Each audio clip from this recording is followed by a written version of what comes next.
PlayStation got hit with more layoffs on the third or fourth. That's a big deal. They got smashed because they canceled a bunch of games. Remember? I mentioned lots of Yep. cancellations. Sony's visual arts team faces fresh cuts as the company continues reorganization. They're doomed, and it's not cool. It's not cool at all. I feel like at one point in time, Sony had some of the best game developers, specifically for the PlayStation exclusives. And then they went and acquired equally good, if not better, studios like Naughty Dog to do amazing things. But that seems to have changed. It seems to have changed. And as we scroll down, the PlayStation owned studio Visual Arts was hit with fresh layoffs last week amid the further restructuring for Sony's US game development operations. And that was the worst thing they ever did. Move entertainment division to US. Yeah. Because They otherwise, they gave the excuse that Japan could never handle the kind of production that they were going to be looking at, and look at what it's led to. I don't maybe, but I don't believe that's true. I Neither mean, do I. maybe somebody does. Um honestly, but not a thoughtful person. Um Sony was up to the task. They could have bought these other studios and had them run in the States, but that wasn't the point. So Visual Arts was done, and some of the cuts included staff over there and that had contributed recently to canceled projects like the upcoming live service game at Ben's studio, a source told Kotaku. Okay, so Kotaku, fun times. San Diego's team, which is Visual Arts, were informed about their last day at Sony would be March 7th. So that was just a few days ago. The team provides internal art and technical support for first party PlayStation studios, worked closely with Naughty Dog on the recent Last of Us Part 1 and 2. We've got another story about that, so you'll need to stick around for that one, kids. And Sony didn't comment. So apparently, according to a project manager over there named Abby, it was tough waking up to messages that many friends and former coworkers from PlayStation Visual Arts were laid off this morning. So basically, all their support departments for these games. It's kind of sad. I guess this Abby lady moved on from Are you or saying to Abby Dragon. smashed? Uh, no, Abby LaMaster, I guess. Same. Anyway, the layoffs today hit hard. Let go of developers with decades of subject matter expertise. That's not good.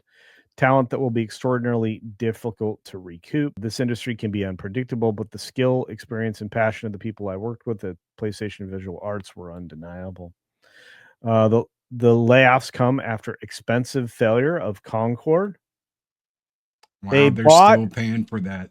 They bought that studio, dude. Why is it taking out everybody else? Was it really that bad?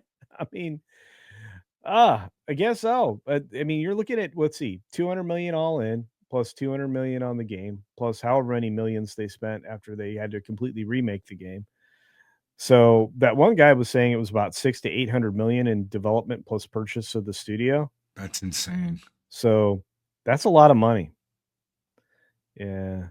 So, new rounds of live service project cancellations that reportedly God of War spinoff is toast at Bluepoint, and reorganization within the top echelons of Sony leadership in January.